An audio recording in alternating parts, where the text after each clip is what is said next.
नमस्कार प्यारे साथियों, एक और फिर से सारे लोगों का स्वागत है आपका अपना YouTube चैनल अनंत कुमार हाजीपुर वाला में।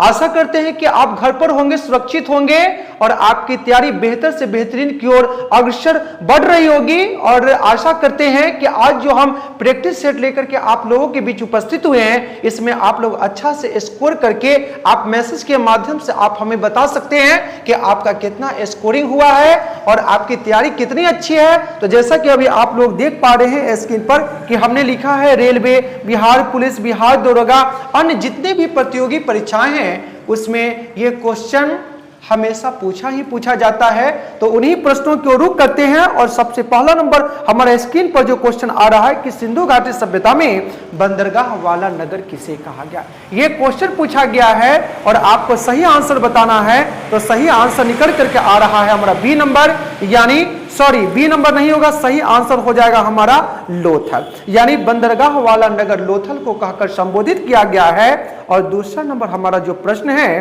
प्रश्न का नाम है कि सिंधु घाटी सभ्यता को और किस नाम से जाना जाता है। तो देखो, सिंधु घाटी सभ्यता को हड़प्पा सभ्यता, कांस्य युगीन सभ्यता, शांति सभ्यता के नाम से भी कह करके संबोधित किया जाता है। और कहीं आपसे मेरे प्यारे क्वेश्चन पूछे कि सिंधु घाटी सभ्यता का पुराना नाम क्या है, तो हम लोग लिखेंगे मेलुहा सभ्यता। कौन सी सभ्यता? मेलुहा सभ्यता। और तीसरे नंबर प्रश्न की बारी आ चुकी है और क्वेश्चन कह रहा है कि हड़प्पा सभ्यता की खोज किस वर्ष हुई थी, तो आंसर मारेंगे 1921 यानी 1921 में।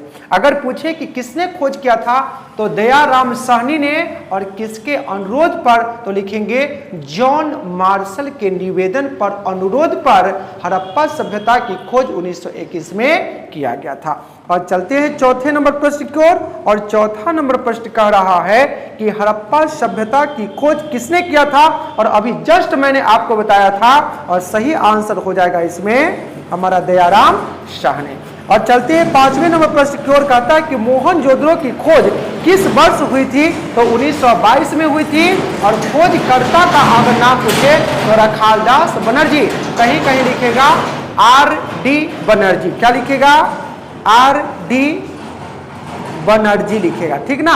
और चलते हैं छठा नंबर प्रश्न की ओर। और छठा नंबर प्रश्न कर रहा है कि मोहनजोदड़ो की खोज किसने की थी, और वही जो बोले वही हो गया और सही आंसर हो जाएगा रखालदास बनर्जी। और देखो सातवां नंबर प्रश्न आ रहा है कि सिंधु घाटी सभ्यता का सबसे बड़ा स्थल कौन सा है, तो आंसर लिखेंगे हम लोग मोहनजोदड़ो।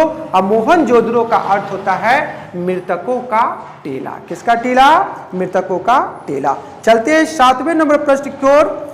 सातवां नंबर प्रश्न कहता है हो चुका है। आठवां नंबर प्रश्न आ चुका है हमारा कि सिंधु घाटी सभ्यता का कौन सा स्थल भारत में स्थित है, उसके विषय में पूछा जा रहा है। तो इसमें चार ऑप्शन है, हड़प्पा, मोहनजोदड़ो, लोथल, चान्होदरो, लेकिन सही आंसर निकल के आ जाएगा लोथल, जो गुजरात में है, भोगवा नदी के तट पर बसा है।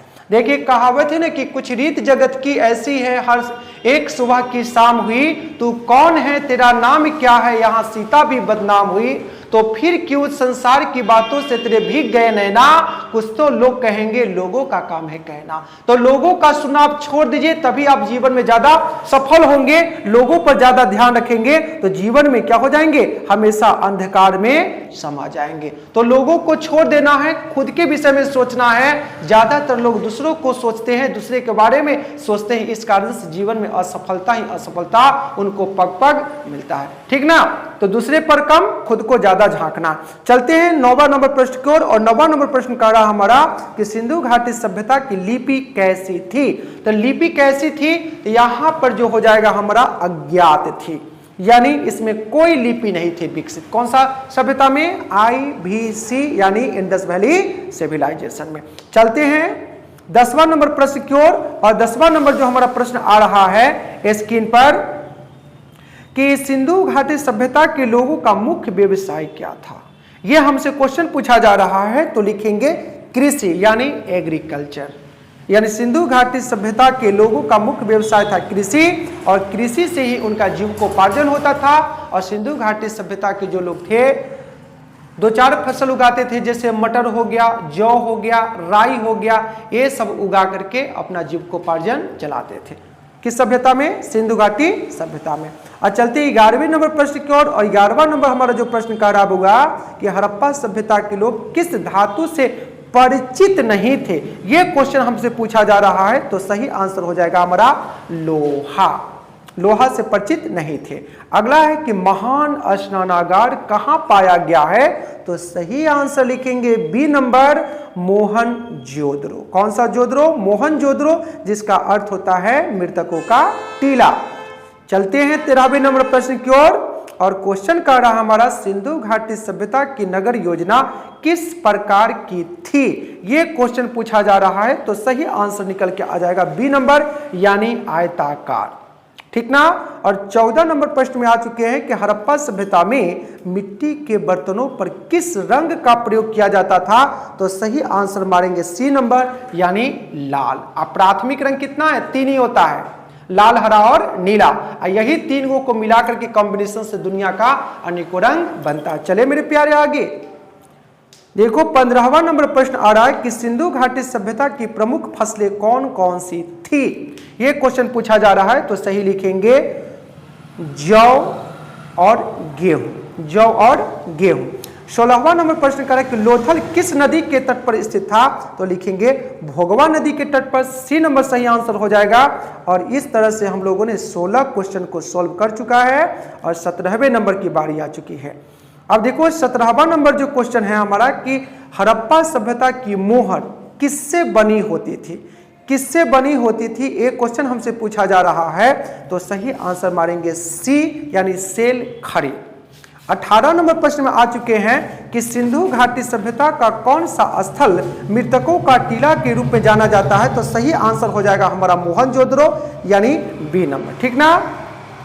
अब चलते हैं हम लोग 18वें नंबर प्रश्न 19वें नंबर प्रश्न की ओर कि सिंधु घाटी सभ्यता के लोग किस देवता की पूजा करते थे? तो सही आंसर निकल के आ रहा पशुपति, यानी शिव का प्रारंभिक रूप है। भगवान भोले शंकर यानी शिवलिंग की पूजा हुआ करती थी इंडस वैली सिविलाइजेशन में मेरे प्यारे।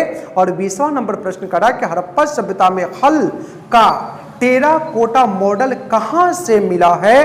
तो सही आंसर निकल के हो जाएगा बनबाली। क्या हो जाएगा? सी नंबर, बनबाली। और 21 नंबर प्रश्न करा कि सिंधु घाटी सभ्यता का सबसे पूर्वी स्थल कौन सा था? तो लिखेंगे बी नंबर, आलमगीरपुर मेरठ।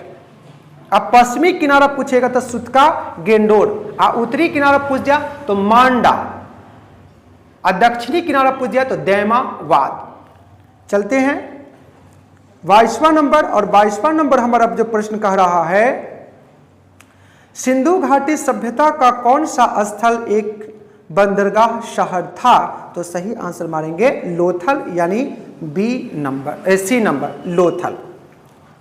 चले आगे 23 नंबर क्वेश्चन करा कि सिंधु घाटी सभ्यता के पतन का मुख्य कारण क्या माना जाता है? तो इसमें 4 ऑप्शन हैं, और सही जो आंसर निकल करके आ रहा है हमारा डी नंबर हो जाएगा। अभी तक निश्चित नहीं है, विभिन्न इसका मत है। ऐसे कहा जाता है कि आर्यों का आक्रमण, सिंधु नदी ने अपनी धारा बदल ली थी भूकंप के चलते, साथ में जमीन धंस गई थी जिसके कारण मोहनजोदड़ो की पृष्ठभूमि वीरान हो गई थी। ये सब कारण बताया जाता है, लेकिन एग्जैक्ट क्या है ये पता नहीं है।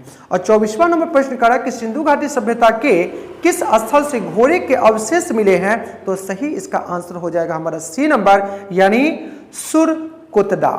सुरकोतरा होना चाहिए था, दा लिखा गया, यहाँ पर लिखेंगे रा, सुरकोतरा। ठीक ना। 24 का हम क्या लिखेंगे? C number. और 25वें नंबर क्वेश्चन की बारी आ चुकी है कि सिंधु घाटी सभ्यता के लोग किस प्रकार के वस्त्रों का उपयोग करते थे? तो सही आंसर आ जाएगा हमारा सूती, यानी कॉटन। कहीं क्वेश्चन पूछ दे कि भारत में कॉटन मिल की राजधानी किसे कहा गया है? तो लिखेंगे मुंबई, जिसे सपनों का शहर कहा गया है। नहीं, दिल्ली तो दिलवालों का शहर है, कलकत्ता कंगालों का शहर है। नहीं। और इस तरह से हम लोगों ने कितना क्वेश्चन को देखा? 25 क्वेश्चन को देखा। तो आशा करते हैं कि आप लोग कमेंट के माध्यम से हमें जरूर बताएंगे कि आपकी तैयारी कितनी अच्छी है और कहां तक हो चुकी है। बस आज के लिए इतना ही, फिर से नेक्स्ट वीडियो में हम लोग मिलेंगे एक अच्छी टॉपिक के साथ, एक नई टॉपिक के साथ। बस आज के लिए इतना ही।